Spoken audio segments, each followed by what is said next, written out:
Hola, pod peeps across the digital domain. It's the Deacons Pod, where spirituality and justice meet real American life in the 21st century. I'm Deacon Dennis. Say hello to my co-conspirators, Paulist affiliate deacons, Deacon Tom and Deacon Drew. Hello, this is Deacon Drew. How is everybody doing today? Hello, this is Tom. Doing well. How is everyone?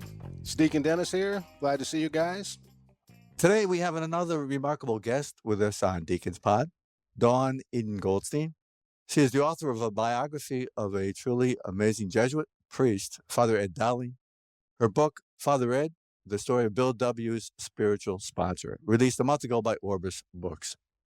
Dawn graduated from New York University with a degree in communications, received her MA in theology from Dominican House of Studies, and in May 2016 became the first woman in the University of St. Mary of the Lakes history to receive a Doctor of Sacred Theology degree.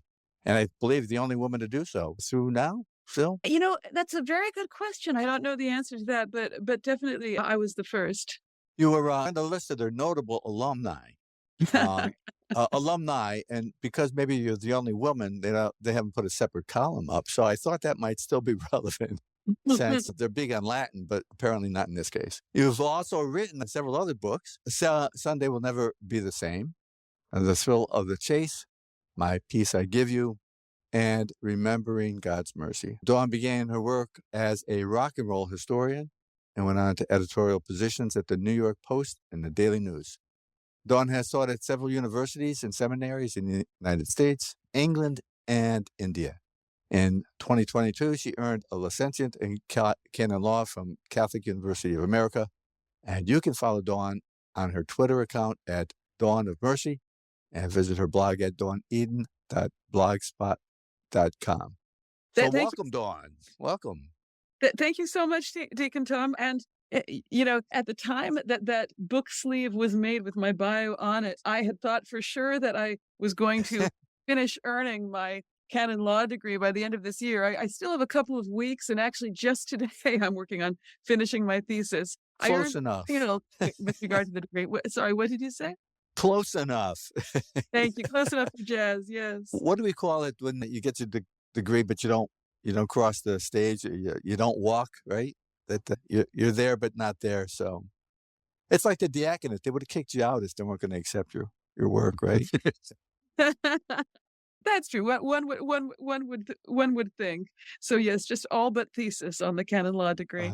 Yeah, that last hurdle. Yes, indeed. Yeah. Your book has a nice endorsement from Father Jim Martin too, another Jesuit, a compadre in the same order as Father Ed. A nice write-up from him also. He was a guest a couple months ago for us. Just a lovely man.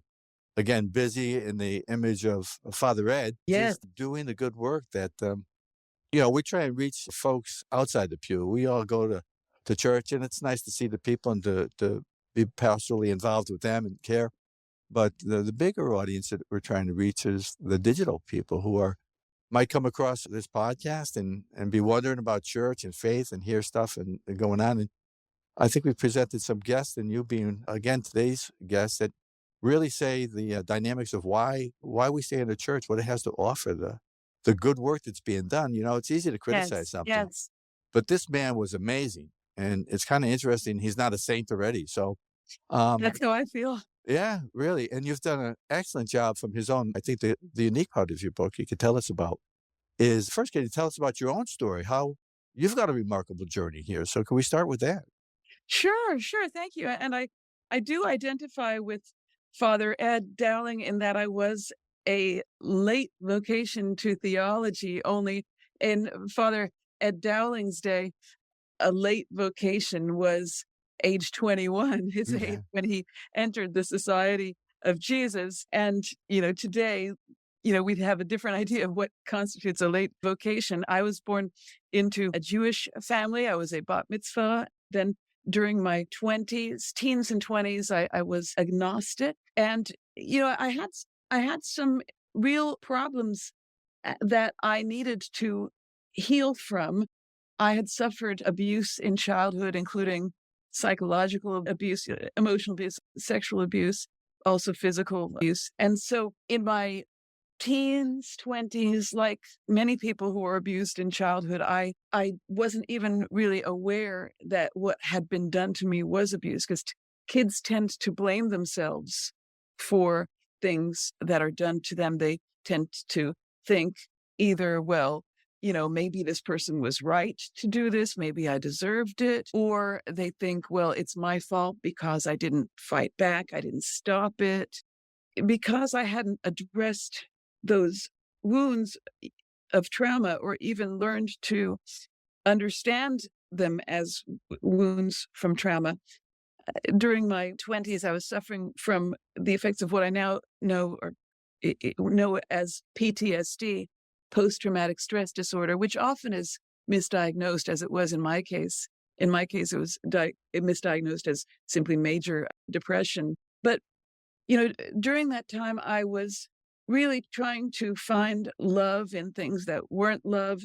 I knew I wanted joy. And, at that time, the closest that I came to the joy that I really wanted to experience was through music. So I was a rock and roll historian, and I still certainly support music as a source for joy. I just better understand now how that glimpse of the transcendent that I experienced through my love of music is really a glimpse of, our Lord, who is the fulfillment of all the good, all the true, all the beautiful.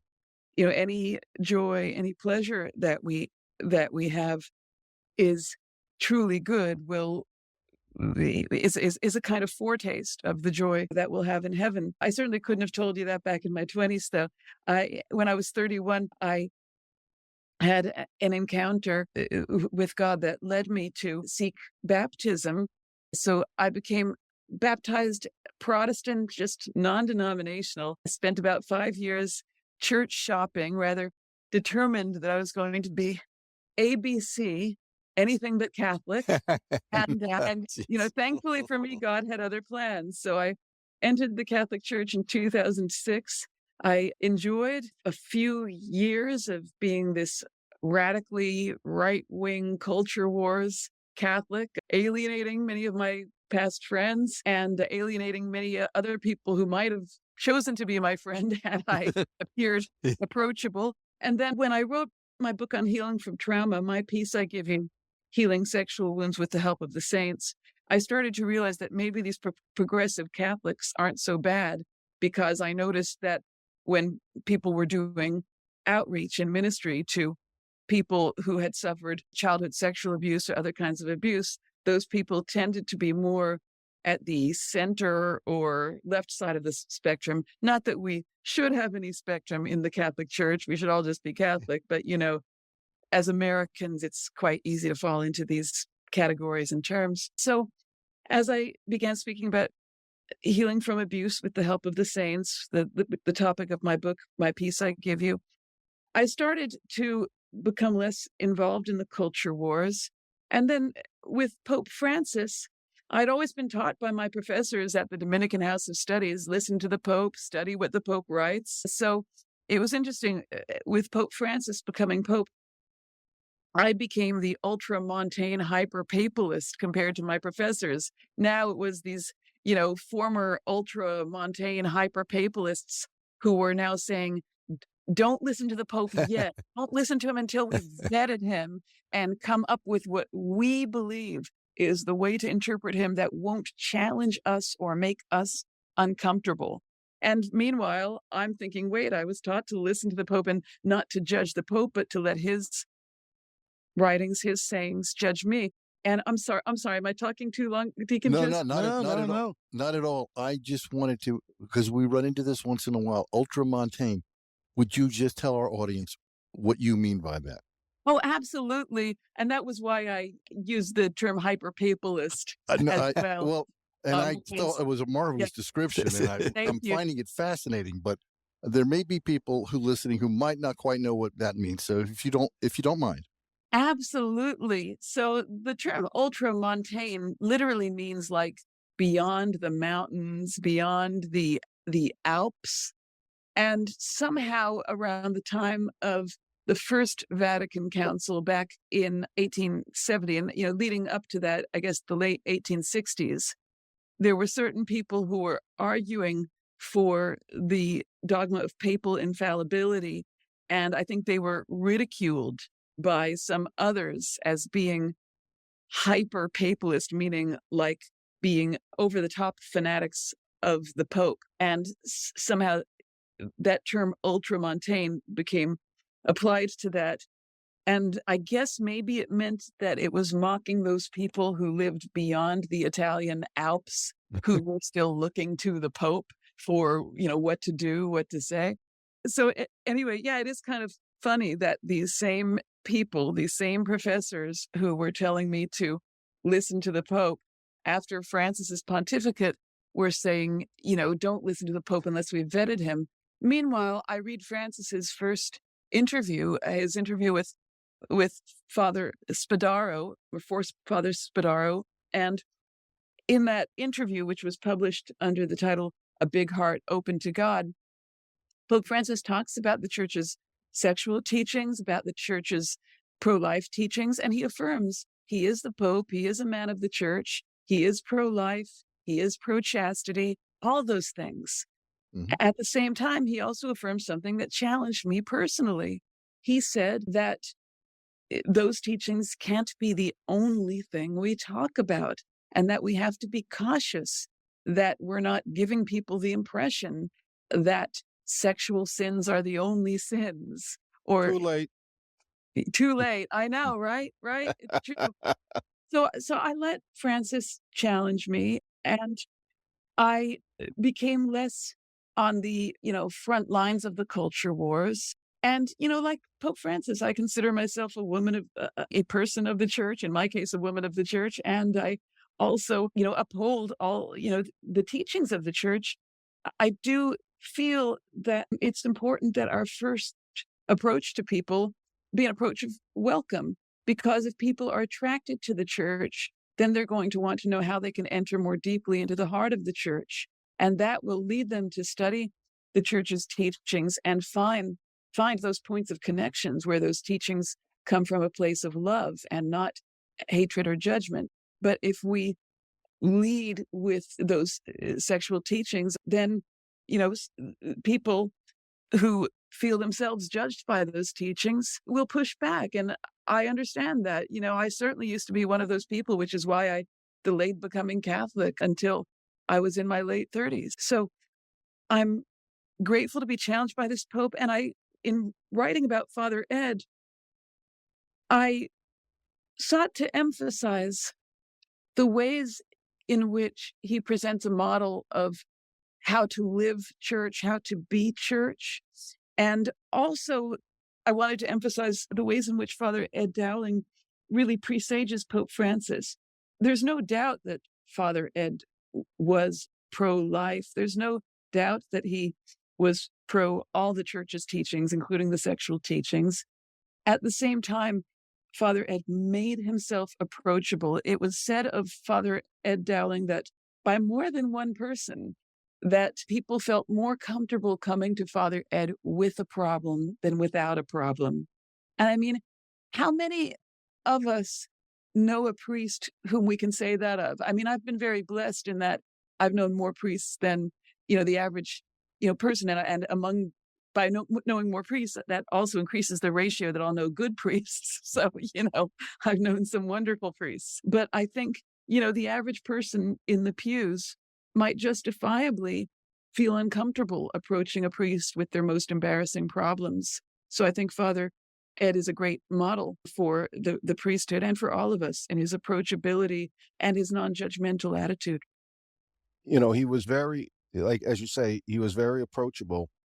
And what I found interesting is that in the, 1940s, 50s, before Vatican II in the 60s, and Vatican II didn't really hit the ground till the mid 60s. So over here, so he was way ahead of his time, as you said. He was doing his attitudes were Vatican II attitudes, 25 years ahead of time, which is amazing when you think about Yes. the insular, defensive, Catholic ghetto culture of those times. Yes. which I grew up on the tail end of. So Mhm. I know this firsthand in those attitudes, that this guy, in the most ultramontane order at the time, Yeah. prided themselves on being the Pope's shock troops, the Jesuits. Right. How the heck did this guy overcome all of Catholic culture that he grew up in, that he got a double, triple dose of that Kool-Aid in the Jesuits, and then he doesn't have any clericalism. This is the height of clericalism in the Yes. American That's church. right. And this guy is trusting lay people, respecting lay people, saying, oh, they can do this on their own. They don't need priests doing this. I'm just reading this saying, this man was a prophet. You know, what just like, I don't know, how did he get this? Where did this come from? He's like from another planet, given his training, time. He's like a time traveler from our time going back there where this would have been Yes. Very much heresy. so. This would have been heresy. Except, and he got away with it. I know how he got away with it.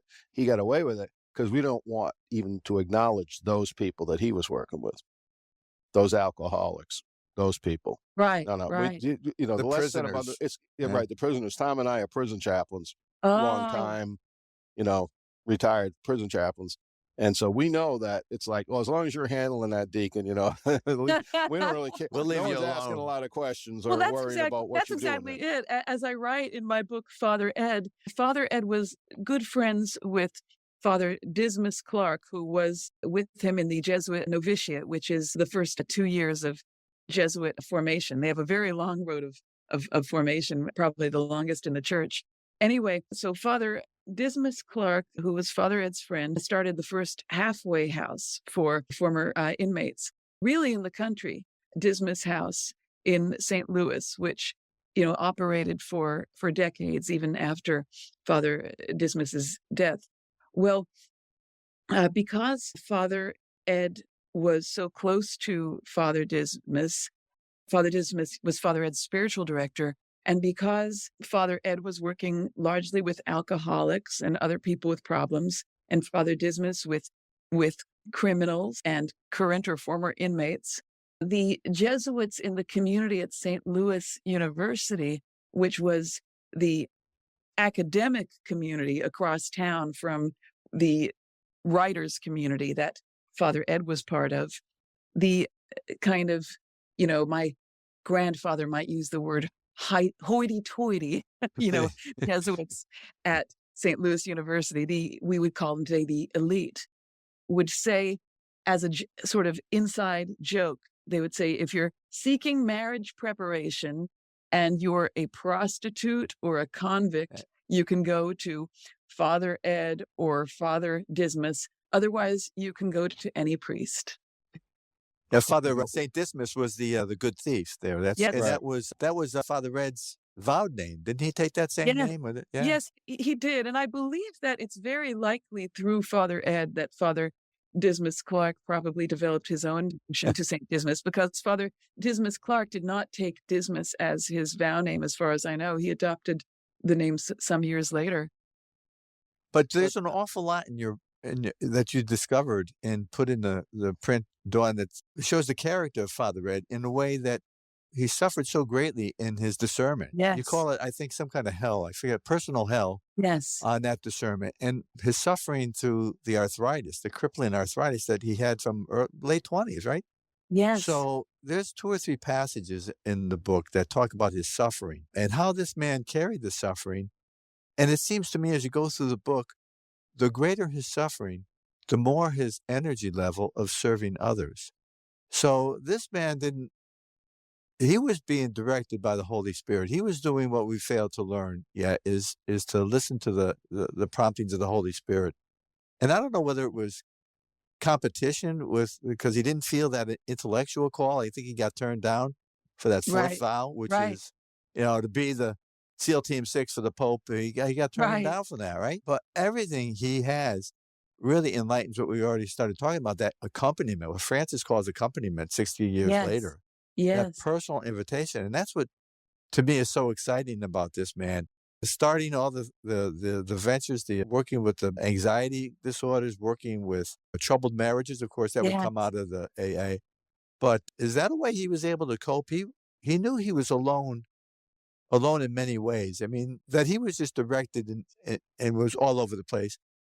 And I guess he was acting pretty much like us as prison chaplains. They didn't deal with him because he was taking care of the people they didn't want to take care of. Well, I think that's very true. The Society of Jesus permitted Father Ed to have his own sort of area of operation that very few in the society really recognized as a place where they should be. Of course, things are quite different now in the Society of Jesus. They're quite more favorable to social justice and recognizing that social justice, includes reaching out to every group that might be God's poor, whether these are Catholics or not, people who are poor in spirit. So, just to get to what you're saying about how Father Ed's energy increased, his energy to go around reaching out to people who are suffering, even as his own terrible illness with his painful arthritis kept getting worse over the years. What I wanted to share in relation to that is that when I was writing my book, Father Ed, the story of Bill W.'s spiritual sponsor, the number one task on my mind was to really collect in a coherent narrative fashion what Father Ed said about himself, like his own letters, his own writings, but also what other people said about him, including the many interviews that I did. I was really blessed that even though Father Ed died 62 years ago, I was still able to find a number of living people who had very fresh, very strong memories of him. And so, because I was so taken up with getting the facts and the narrative of his life straight, I didn't have as much time or brain space to spiritually reflect on Father Ed. I had some time, but not as much as I've had since completing Father Ed early this year. And since then, I've realized something that relates very much to his work with AA in terms of why he was able to identify with alcoholics, even though he was not one. So the 12th step of Alcoholics Anonymous, let me look at the end of my own book here so that I can read it, so that I'm not trusting my own memory here. Like Father Ed, I'm a non-alcoholic. Father Ed, by the way, called himself underprivileged for Yes, being yeah, that was non-alcoholic. rather unique. Yes. Yes. So I'm one of the underprivileged. So step 12 is having had a spiritual awakening as the result of these steps, we tried to carry this message to alcoholics and to practice these principles in all our affairs. So what this 12th step gets to, and that was written by Bill Wilson, whom Father Ed befriended and became a spiritual guide to very early in the history of AA, back in 1940. But in about 1939, 38 or 39, Bill Wilson wrote out these 12 steps based partly on principles that he had gotten from a Protestant group that he was involved with at the time called the Oxford Group. But also these steps were based on Bill's own experience and the experience of the other first 100 members of AA. And in Bill's experience, the only way that he could maintain his sobriety was through sobering up other drunks, through helping other alcoholics gain sobriety.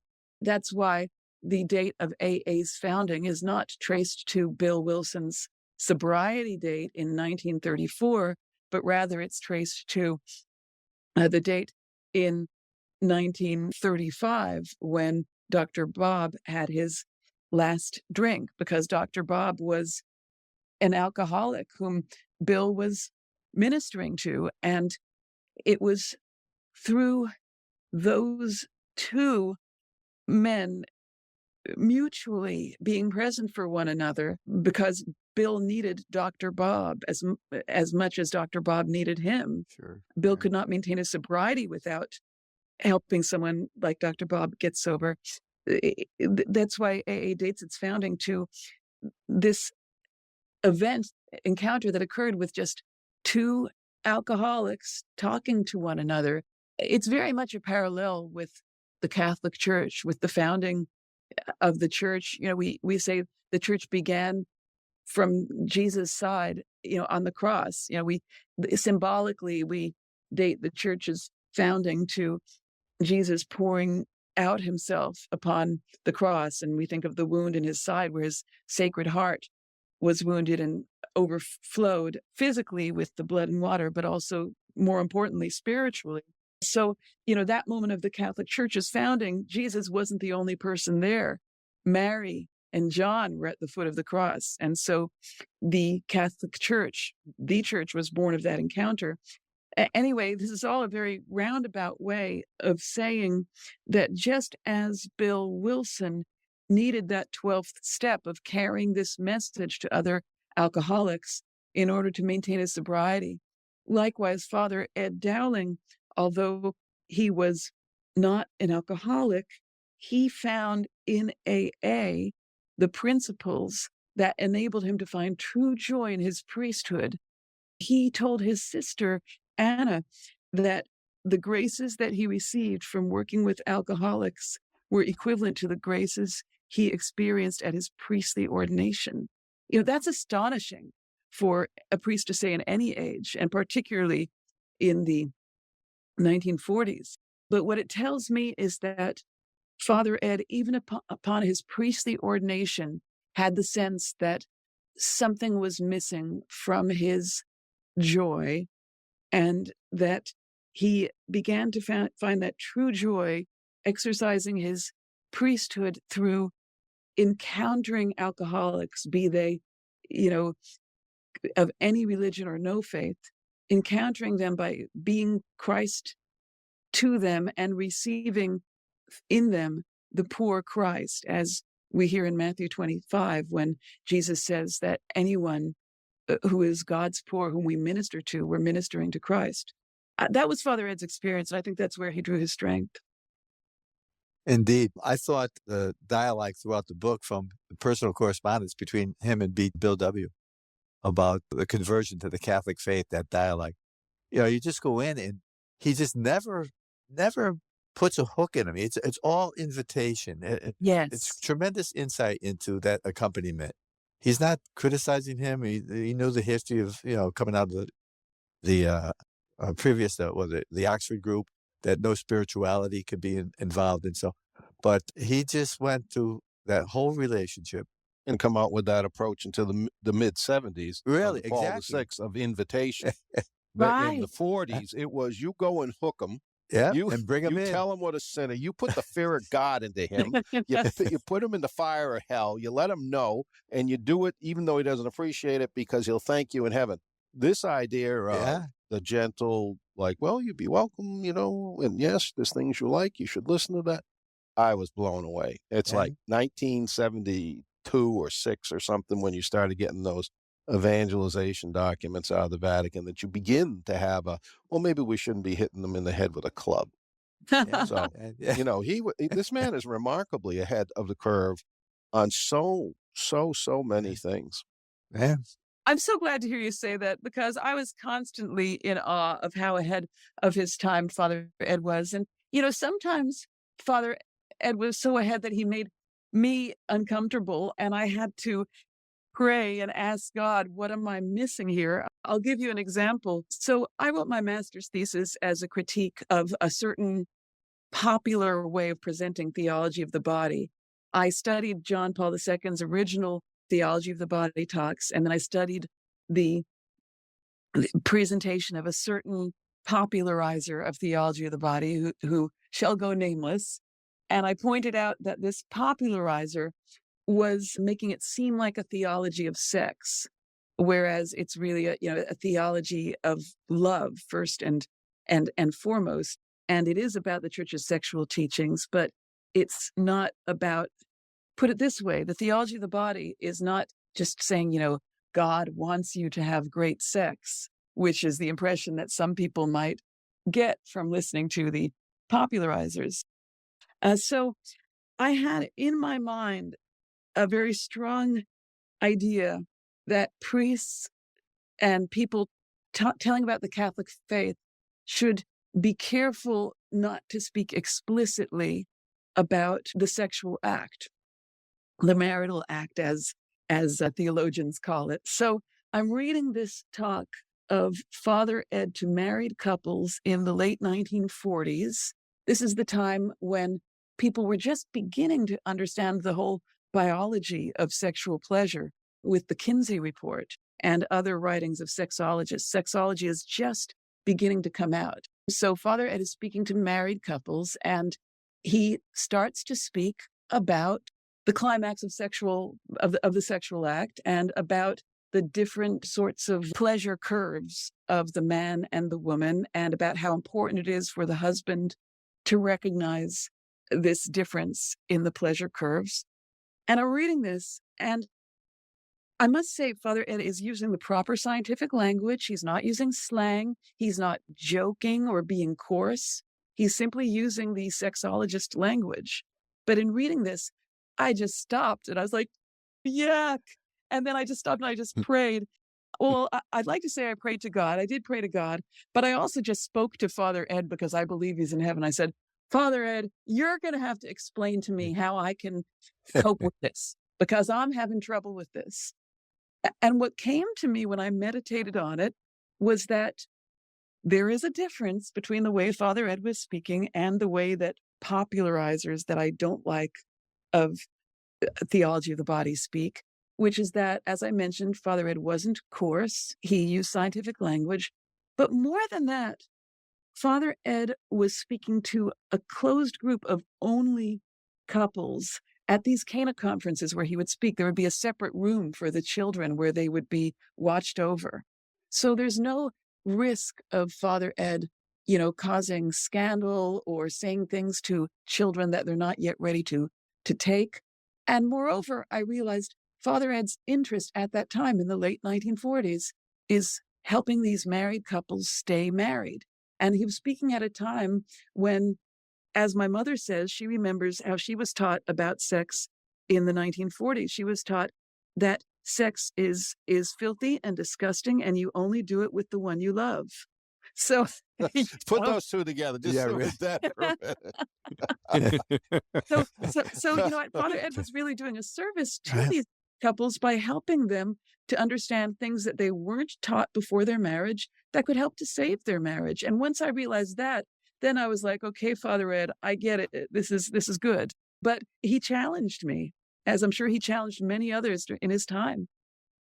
Don't you think that came out of that personal respect and everything he had with that deep dialogue with bringing people coming with problems? So once you do away with the, what would you call it, the lack of sincere relationships where everything's on a casual basis, once you get down to the deep stuff, you just move a relationship much, much deeper to know the source of the problem, which became obviously evident to him with everybody in AA and the problems that would naturally cause. So right here you have, okay, we have a problem, and how do we deal with it? You come up with the facts, and that's what I got with the language. Well, he wasn't just a novice trying to explain as a third party. He got involved in the science behind it. Like you said, used the correct language and was able to communicate that to people who trusted him and were able to, like you say, share their soul. And God is there with that.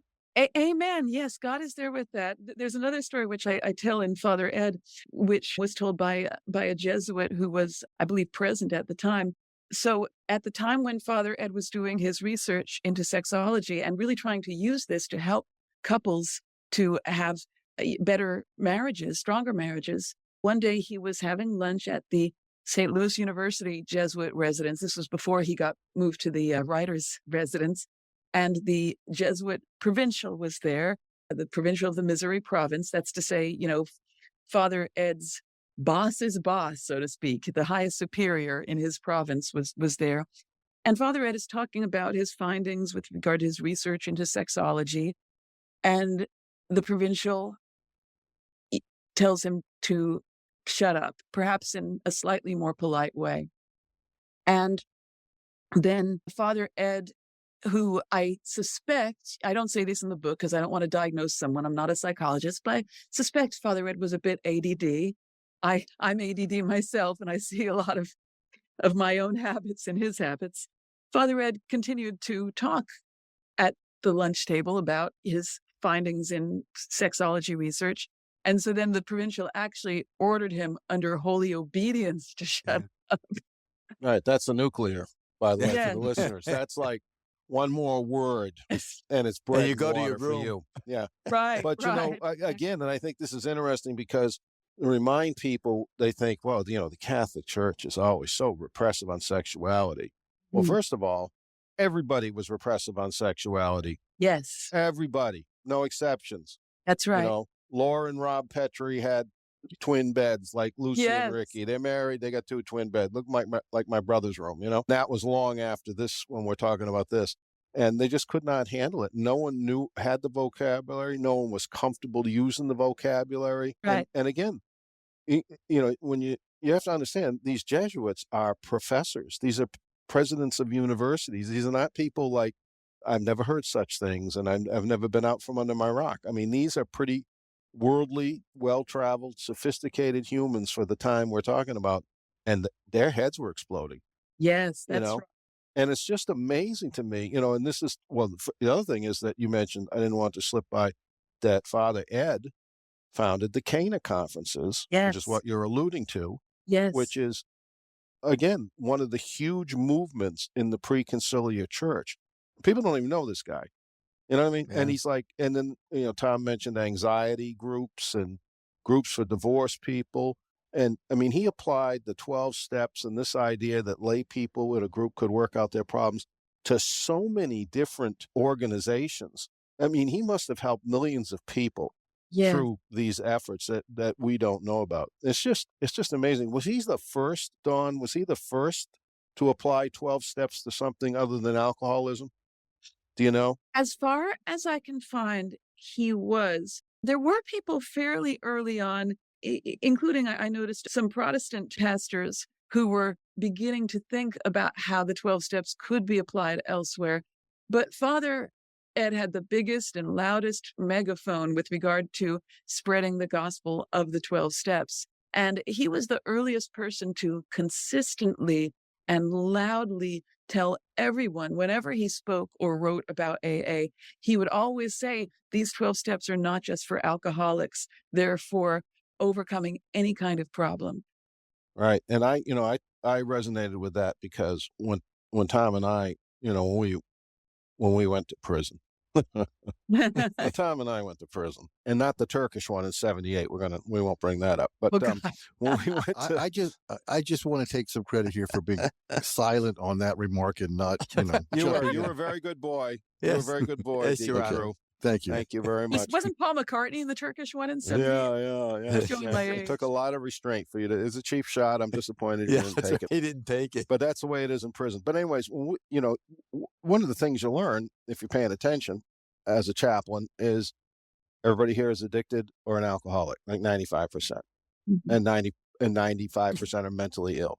And basically the story is that's how they're treating their mental illness. Since our society won't, they start self-medicating with these substances, and then they keep going back to prison because they're still addicted, and et cetera, et cetera. The wheel goes round and round. So when I was in prison, when I realized this, I already viewed prison as a mission territory. I'm not in a parish. I'm a missionary. And even though it's, down the street from where I lived, this is people that I would never run into on a daily basis. They're not all Catholics or whatever. So the first thing as a missionary is if you were going to a foreign country, you would learn the language, you would learn the custom. It's common sense. You're not just going to go in there and know nothing. Once I saw this, I said, oh, and I started talking to the addiction counselors and reading 12-step stuff and picking their brains. And eventually we had all the Catholic chaplains trained in the 12 steps because it's like, this is who's in front of you. And it occurred to me, and I was very pleased when I saw this in your book, it occurred to me, you could use this for anything. Yes. And of course, then you realize, well, you got Overeaters Anonymous, Gamblers Anonymous, all that concept has been proved and tested. And it is probably the unique American contribution to spirituality, in my opinion. of everything that's Oh, ever come out of this country. I agree. And I agree completely. And thank you for your work with prisoners. And I want to say something to you specifically since you're Paulists. And I think you can relate to this because it reflects or refers, it's related to some aspect of your Paulist ministry. In the very last article that Father Ed wrote for the Grapevine, the AA newsletter, Father Ed wrote about the 12 steps for the underprivileged non-AA. And it was an article specifically about how the AA's fellowship and its methods could help non-AA people. And in that article, he includes a list of groups, a long paragraph of groups where their tagline is, quote unquote, it's like AA. And in that list, he includes, and here he's writing in I think, November, December 1959. He died in April 1960. And so Father Ed, in this list of groups that say that they're like AA in some way, he lists Overeaters Anonymous, Gamblers Anonymous, Check Writers Anonymous, blah, blah, blah. And he lists Daughters of Bilitis and Mattachine Society. And you know that old Sesame Street thing, one of these things is different from the others. Right. Well, the Mattachine Society, it did take inspiration from AA and its founding in the sense of AA's fellowship. The founder of the Mattachine Society used the anonymous and fellowship, aspects of AA in founding that. But the Mattachine Society and the Daughters of Bilitis were not 12-step groups. They were groups of fellowship for people who are gay. The Mattachine Society for gay men, Daughters of Bilitis for gay women. And, they are considered like the two earliest 20th century gay rights groups in the United States. So when I first read that in Father Ed's article, I knew that Father Ed had talked elsewhere about how people could use the 12 steps to overcome unwanted sexual attractions. And so I thought, well, does Father Ed did he think that the Mattachine Society and Daughters of Bilitis were for people trying to get, cured of gay attraction?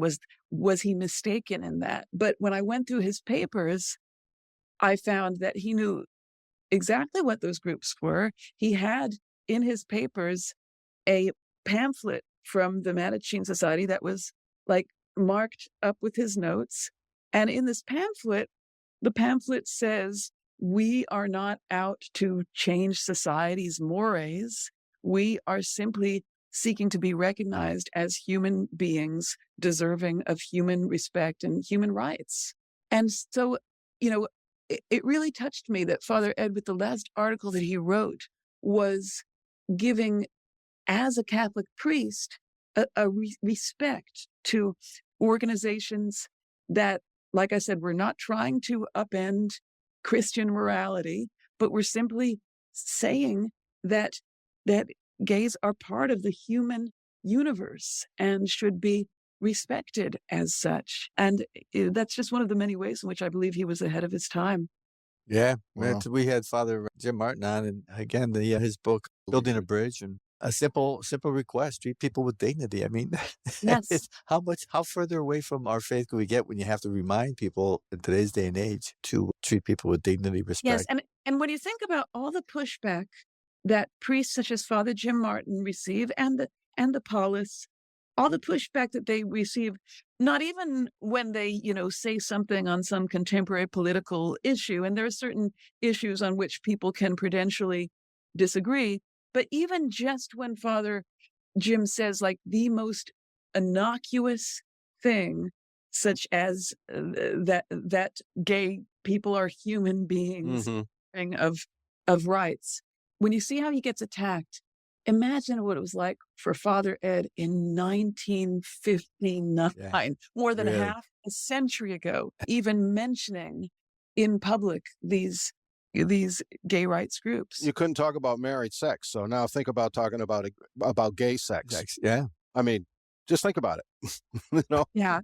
It's just. But I think my suspicion, and I have no basis for this except my own experience, but you mentioned that Father Ed early on in your book, you mentioned how he tied the 12 steps to the spiritual exercises of St. Yes. Ignatius, which, is a basis of Jesuit spirituality. So that's not surprising. When I was back in the prison, when I was doing this and saying, well, how do I use this with people? I tied it to real basic stuff. Like I tied it to the Mass. So I would do a 12-step commentated Mass back in the day. Wonderful. Commentated, so I would stop at certain points and the commentator would read a little script. So, and of course, I got nothing but alcoholics and addicts looking at me. This is not a normal parish, right? And so we finished the penitential, right? Lord have mercy, all that stuff. I confess to you and Almighty God that I'm a hot mess, right? Our opening, which is like, my name is Dennis, I'm an alcoholic. That's the price of admission. Well, what do you do at Mass? You tell everybody and God that you're a sinner. Yes. Yes. That's your price of admission. Now, a lot of people just saying words or they're not paying attention to saying anything, but whatever. But that is the liturgy and it's much like the 12-step. And so the commentator would stop and say, that's step one. You just did step one. So I'm trying to tie it to the inmates, because they know that if they don't get sobriety, they know their addiction is out at the gate doing push-ups waiting for them to come out. Doesn't matter if they get their confirmation, they get their GED, it all goes out the window as soon as they walk out the door. So I'm trying to tell them, that your faith can be another strand in this sobriety rope, not just the meetings. And then, so we would go through that, and of course the whole Mass would be step 11, becoming closer to God.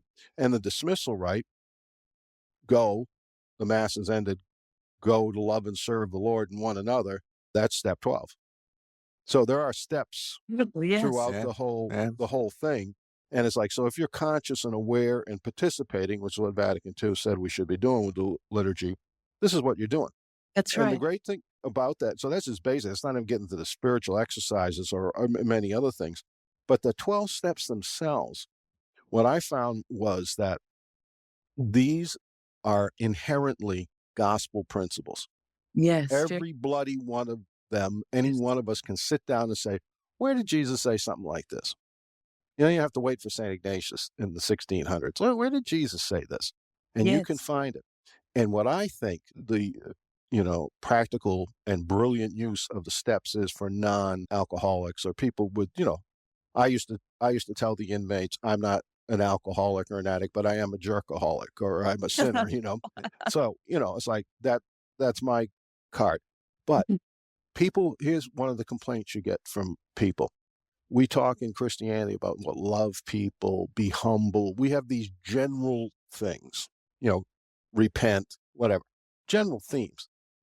But we don't tell them, here's a step-by-step way to do this thing I'm talking about. And that's in the 12 steps. Right. That if you do these things, you're going to hit the big things for a spiritual awakening according to Jesus. This is what this is in the gospel. And so I would think that, back to Father Ed, that knowing that, and I have no doubt from his tie-in with the exercises that he knew it, I think that in a subversive way, this was conversion. Like, go use these principles. You don't have to say Jesus, just go do this. And as any 12-stepper will tell you, they may come in saying, my higher power is the light bulb or the group, but no one's sober for 10 years saying, yeah, it's the light bulb that's keeping me straight. They get beyond that. Absolutely, yes. I couldn't agree more. As I write in my book, Father Ed, the story of Bill W.'s spiritual sponsor, certainly Father Ed was a Catholic priest. Certainly behind the scenes, he and Sister Ignatia were praying for Bill W. to become Catholic. And, that's okay. That's all right. They can do that. Say a word about Sister Ignatia, because I was looking in the book when I read it. And when I saw Ignatia, I said, okay, this person knows the cast. But of course, you also mentioned Simon Well and Melchizedek, I believe. So I knew I had found my happy place as soon as I saw those references. Any book that can get Melchizedek, Simon Weil, in the same thing. But tell them who Sister Ignatia was. So Sister Ignatia was the nun, a member of the Sisters of Charity of St. Augustine in Ohio, who very early on befriended Dr. Bob, who was the first, person to attain the sobriety through AA, and Dr. Bob was a medical doctor, and as he was trying to help alcoholics get sober through the principles of AA, he needed to find a way of caring for those whose alcoholism had gotten to the point where they needed hospitalization. And Sister Ignatia was what was called at the time hospital nun. She was a nun who assisted in a Catholic hospital, and so when she was first asked by Dr. Bob just to find a place in the hospital for a drunk so that he could have time to dry out and so that Dr. Bob could talk to him about AA, she kind of hid this drunk in the flower room of the hospital, the room that was used to store the flowers that were being sent to patients. And over time, she personally cared for thousands of alcoholics. So, yeah, as I said, Not in the flower room, though, right? not in the flower room. She had They wards. got The in their place. Daughters of Charity Yes, embraced the people that right. the other Absolutely. hospitals who didn't think they Wouldn't could help take. or didn't want Yeah. them there. Oh, that's So- absolutely right. The religious order really became a leader in that, and actually the current superior of the Sisters of Charity of St. Augustine is currently one of the non-alcoholic trustees of Alcoholics Anonymous. So just to complete that thought, we have Father Ed on the one side secretly praying with Sister Ignatia that Bill W. will enter the church. On the other side, we have Father Ed to Bill W. and to alcoholics, where, as you said, he never pressured them, never imposed the faith on them, only proposed it. And as I write in my book, Father Ed was convinced that anyone following the 12 steps was on the path of grace, whether they realized it or not, which is your point, Deacon Dennis. And there's so much more still. I remember that he started a credit union for I think it was the workers at the print shop there for the Queen Mary. The Queen's Work, yes. Queen's Work. He started a credit union there again.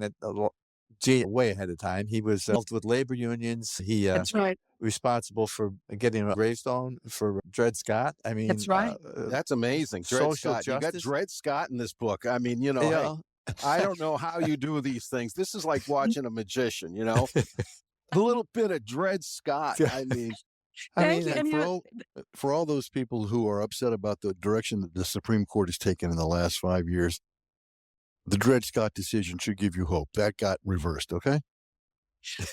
well, it's so interesting to read about Father Ed's activism 100 years after the Supreme Court's Dred Scott decision, which affirmed that at the time, in United States law, slaves were not recognized as full human beings with full, human rights. Specifically, African Americans were not recognized at that. So even if they had been had been able to escape slavery and get to a free state under the Dred Scott decision, they were still forced to return to the state where they had been held enslaved.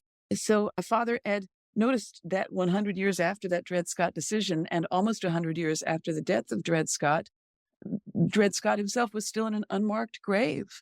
So he started a national campaign to raise funds to place a marker on Dred Scott's grave. This is before the Montgomery bus boycott. This is before John Lewis is making. So add enlightenment about racism to this man's curriculum vitae. Yes. Like what was the Dred Scott Memorial? Was that in the 40s or the early 50s? It was 1957. But even in the 1940s, Father Ed was speaking vocally about racial justice. And I found a letter that was written for him, I think, in 1950 from his friend A. Philip Randolph, whose statue is a few blocks from where I am right now at Union Station in Washington, D.C. Mm-hmm. A. Philip Randolph became the president of the March on Washington. But at the time that Father Ed befriended him in the 40s, A. Philip Randolph was best known as the organizer of the Pullman car porters, the men who were largely African Americans who were porters on trains. And they were unionized for the first time with A. Philip Randolph. So Father Ed was good friends with A. Philip Randolph to the point where A. Philip Randolph actually wrote a letter of endorsement for Father Ed that Father Ed carried on his person. And I believe that Father Ed likely showed that letter to every Pullman porter Right. Yeah. Like, hey, because it's I so know the great guy. at the ages. Yes. I'm okay. But There's a it's just unbelievable. I just want to take a second for the listeners for historical context for this man. You have to understand, for all of this stuff we've been talking about, the basic concern of the American Catholic Church was, remember, we used to be the Muslims. For you, like, what was it like to be a Catholic back when we're talking about was essentially as if one of your friends went and announced, I'm becoming a Muslim, and all the blowback they would get and how, oh, we don't want those people and all that. That used to be Catholics up until John Kennedy got elected president. That's right. And this man died before that happened. So anyway, the point is that our whole thing was we were trying to gain respectability in society. Yes. And it wasn't helping us to deal with alcoholics, a lot of whom were ours, by the way. Right. We made our contribution. We were trying to be accepted.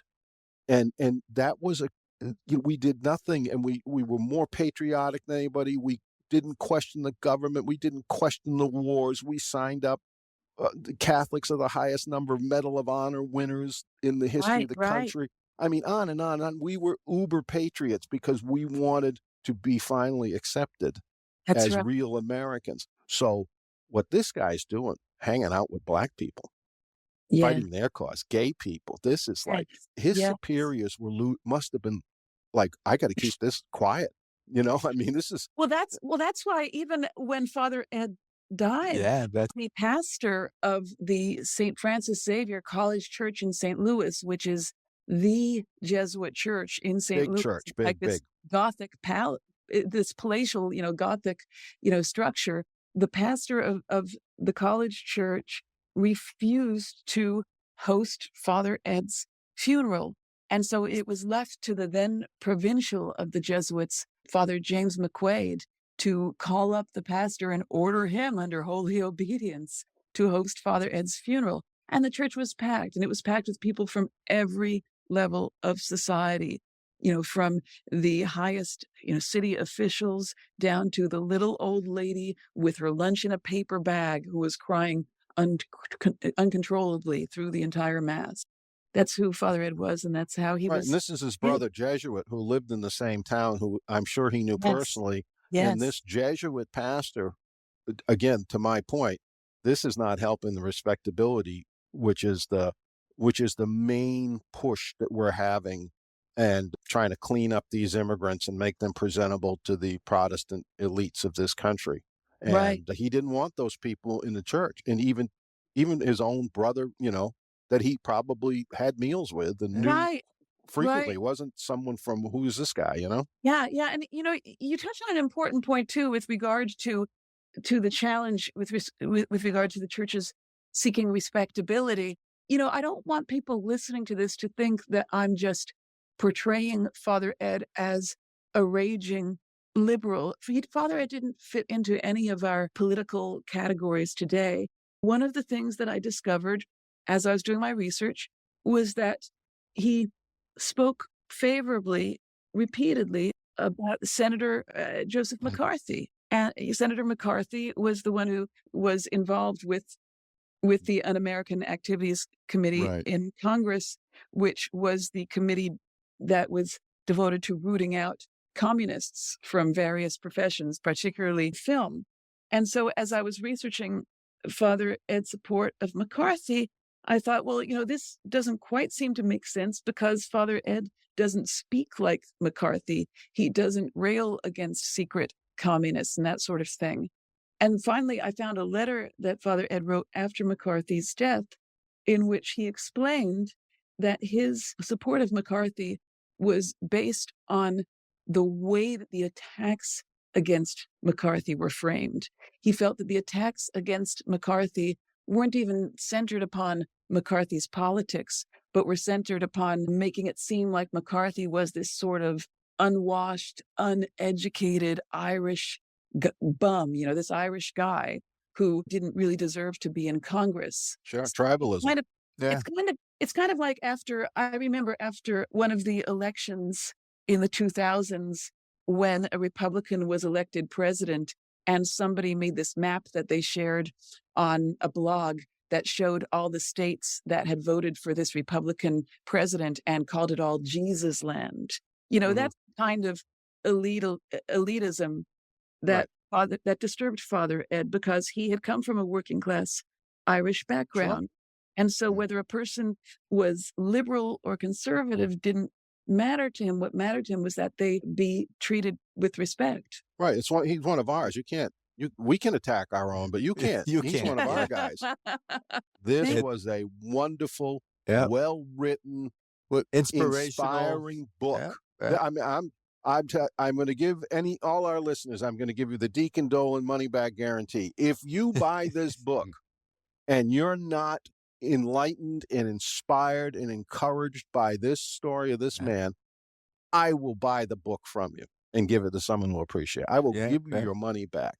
Any It critics is about really the failures of our church need to look at people like him and the way he presented him.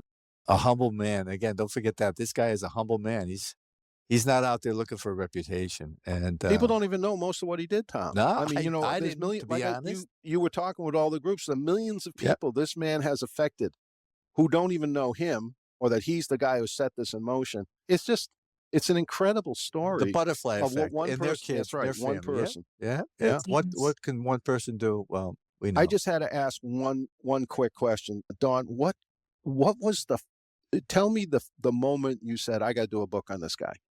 Because I know this guy from being a prison chaplain. When did you?